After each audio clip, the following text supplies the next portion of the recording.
నేను ఫస్ట్ వీడియోలో చెప్పినప్పుడు ఏం చెప్పాను? ఇరాన్‌కి సంబంధించినటువంటి దేశానికి ఏ ఒక్కరు కూడా సాయం చేయడం లేదు. ఇక్కడ ఒంటరిగా పోరాటం చేస్తూ ఉందని చెప్పేసి.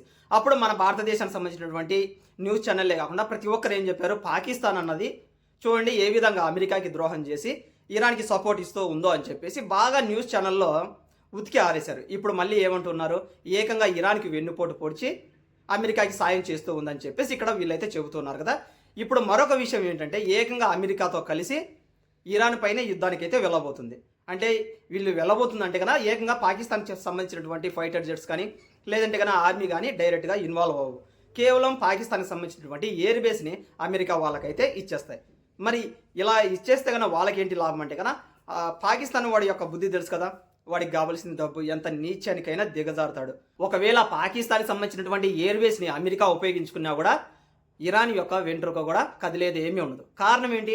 ఆల్రెడీ పాకిస్తాన్కి మరొక దేశంతో గొడవలు అయితే ఉన్నాయి. అదే దేశమో మీకైతే బాగా తెలుసు కదా, బలూచిస్తాన్. ఇప్పుడు కొంతమంది బలూచిస్తాన్ వాదులు ఇక్కడ కూడా గల్ఫ్లో ఉన్నారు. వాళ్ళేమంటూ ఉన్నారు? ఏకంగా పాకిస్తాన్ మా మీద దాడి చేస్తుంది, వాళ్ళకు వచ్చేసి అమెరికా యొక్క అండ ఉంది కాబట్టి మాకు ఎప్పుడెప్పుడు దొరుకుతారని ఉన్నారు.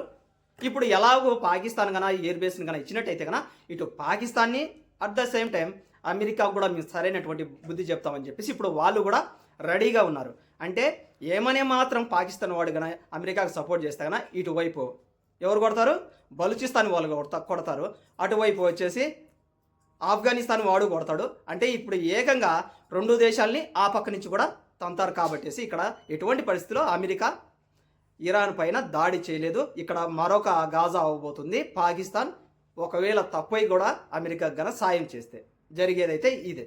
ఇక ఇరాన్కు వచ్చేసి మరొక దేశం అయితే సపోర్ట్ చేయబోతుంది. ఆ దేశం ఏదో కాదు, ఒమన్. రీసెంట్గా ఇరాన్కి సంబంధించినటువంటి విదేశాంగ మంత్రి కూడా వెళ్ళేసి అక్కడ కొన్ని డీల్స్ అయితే కుదుర్చుకున్నారు. ఏదైనా కానీ అత్యవసర పరిస్థితి కన్నా ఏర్పడినట్లయితే కన్నా మీ ఒమన్లో ఉన్నటువంటి ఎయిర్ బేస్ని మాకు ఉపయోగించుకోవడానికి కాస్త పర్మిషన్ కావాలని చెప్పేసి ఇప్పుడు ఒమన్ ప్రభుత్వం కూడా మీ ఏం పర్వాలేదు, మా ఎయిర్ బేస్ని మీరు ఉపయోగించుకోండి అని చెప్పేసి కూడా చాలా క్లియర్గా అయితే చెప్పేశారు. ఇప్పుడు ఏమనే మాత్రం అమెరికా కూడా సముద్ర మార్గం నుంచి ఇరాన్ పైన దాడి చేయాలి కాబట్టి ఇక ఒమన్ మీద నుంచి కూడా ఏకంగా ఇరాన్కి సంబంధించినటువంటి మిజైల్స్ అదేవిధంగా యుద్ధ ఫైటర్స్ కూడా అటు కూడా రంగంలోకి దిగుతాయి కాబట్టి ఇక్కడ ఎటువంటి పరిస్థితుల్లో పై చేయి అన్నది అమెరికాది అయ్యేటటువంటి ఛాన్స్ అయితే లేదు.